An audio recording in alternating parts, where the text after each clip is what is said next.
Doctor, sabe que, por ejemplo, nos están escuchando vía Face y demás desde Brasil también, y obviamente que a ellos les Ajá. preocupa la situación, pero me gustaría que nos dé un pantallazo de cómo se genera todo esto, cuáles son las consecuencias. ¿Todo surge desde Brasil en adelante o es una causa simplemente de la naturaleza lo que pasa en Paraná? Eh, lo que pasa en el río Paraná ocurre en toda la cuenca del Plata, ¿no es cierto? Es decir, Brasil, Paraguay, Uruguay y Argentina.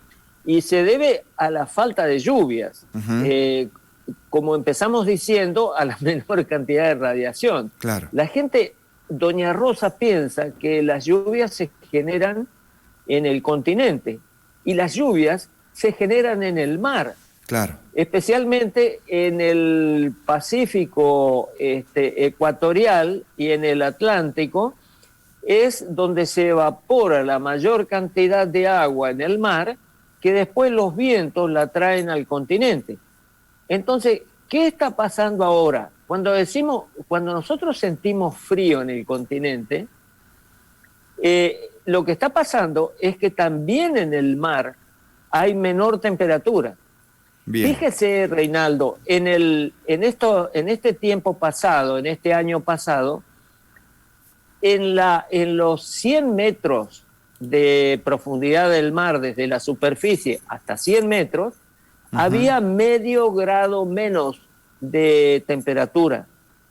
O sea, estaba un poquito más fría que lo normal. Ujú. Eso es lo que determina lo que se llama el efecto La Niña, Bien. que es cuando hay menor temperatura en la capa superficial del mar, por lo tanto se evapora menos agua, por lo tanto los vientos llevan menor cantidad de vapor sobre el continente, hay menores lluvias y eso determina menor cantidad de agua en los ríos. Claro, claro.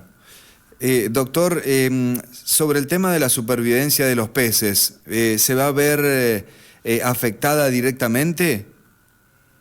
Bueno, los peces sufrieron un primer impacto al comienzo de la seca, porque cuando el río baja, muchas lagunas y madrejones y bañados que están en el área lateral de desborde del río quedan en seco. Ujú. Entonces, los peces quedan en el barro y muchos mueren. Claro, Hay muchos videos circulando por ahí que sí. mostraban eso, hechos con dron y demás. Bueno, entonces el primer impacto estuvo ahí.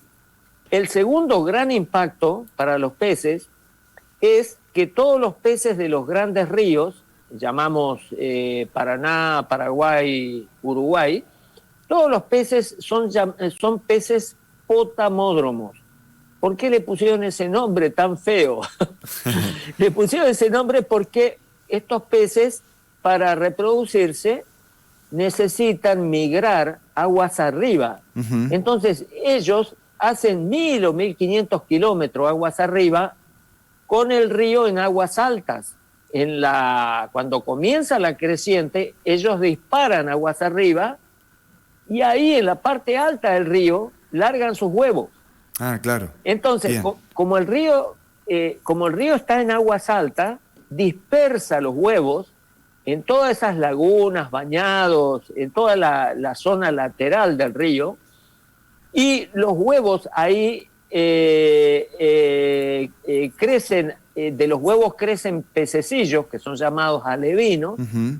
y estos alevinos permanecen ahí en esa zona, que es la zona de guardería, llamémosle así, de los peces, permanecen 2 o 3 años, porque ahí tienen alimento y tienen refugio de los otros peces, de las aves, de otros predadores. Entonces, cuando los peces alcanzan unos 30 centímetros, salen al curso del río y viven allí haciendo sus migraciones reproductivas y demás. Claro, claro. Cuando nosotros tenemos periodos de bajante, como el que hemos tenido, Ujú.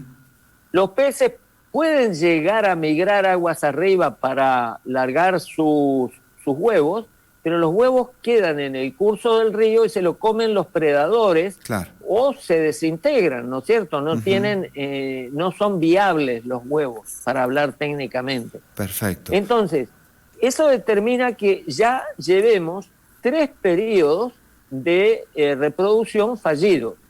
Entonces no hay lo que nosotros denominamos técnicamente reclutamiento de nuevas poblaciones de peces.